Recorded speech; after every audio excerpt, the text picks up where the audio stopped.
اطلاعات مربوط به بیماری کووید 19 رو به سمع و نظر شما عزیزان میرسونیم.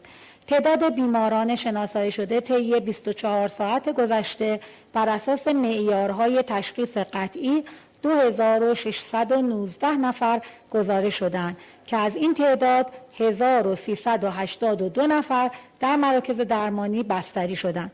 در حال حاضر تعداد موارد بستری در بخش ویژه مراکز درمانی 3798 نفر هستند که براشون آرزوی سلامتی و بهبودی داریم.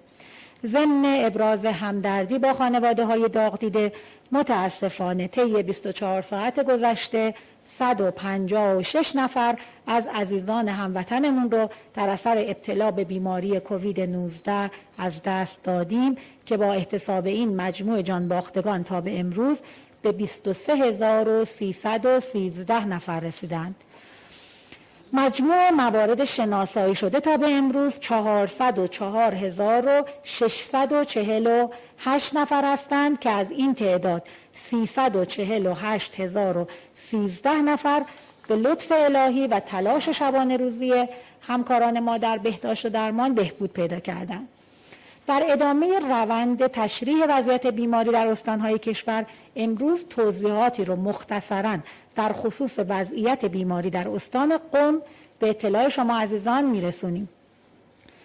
پس از خیز شدید بیماری در اسفند ماه سال گذشته در استان قم، با همکاری مردم این استان در رعایت پروتکل‌های بهداشتی، تلاش کادر بهداشت و درمان و همکاری مسئولین ستاد استانی کرونا، از ابتدای فروردین تا اواسط خرداد ماه سال جاری شاهد یک روند نزولی در موارد ابتلا و بستری روزانه در این استان بودیم.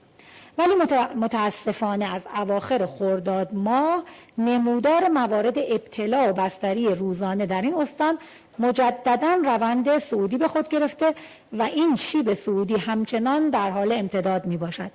در حال حاضر حدود 500 بیمار مبتلا به بیماری کووید 19 در بیمارستان‌ها و مراکز درمانی استان قم بستری هستند که وضعیت عمومی 95 نفر از آنها وخیم گزارش شده است. استان قم برای چندین هفته متوالی است که در وضعیت قرمز بیماری قرار دارد. بروز موارد بستری در این استان بالاتر از متوسط کشوری است و بیم آن می‌رود که عادی انگاری شرایط و سهل انگاری در رعایت پروتکل‌های بهداشتی زمینه ای را جهت خیز مجدد بیماری در این استان فراهم سازد.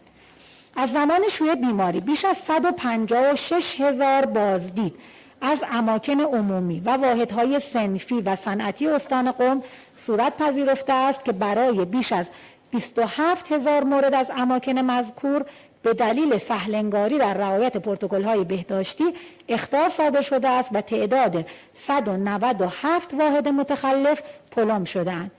طی بررسی‌های صورت پذیرفته، میزان استفاده از ماسک توسط مردم استان قم در مراکز و اماکن عمومی، ادارات، بانک‌ها و مراکز خرید صنفی 81% و در وسائط نقلیه عمومی درون شهری و برون شهری 78% می باشد.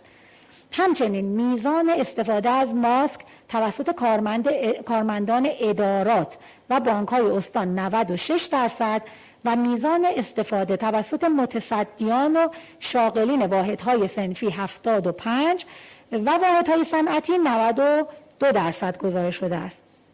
بالاترین میزان رعایت پروتکل‌های بهداشتی در هفته سوم شهریور ماه در استان قم در بانک‌ها و کمترین میزان رعایت در اماکن ورزشی و واحدهای بستنی فروشی گزارش شده است.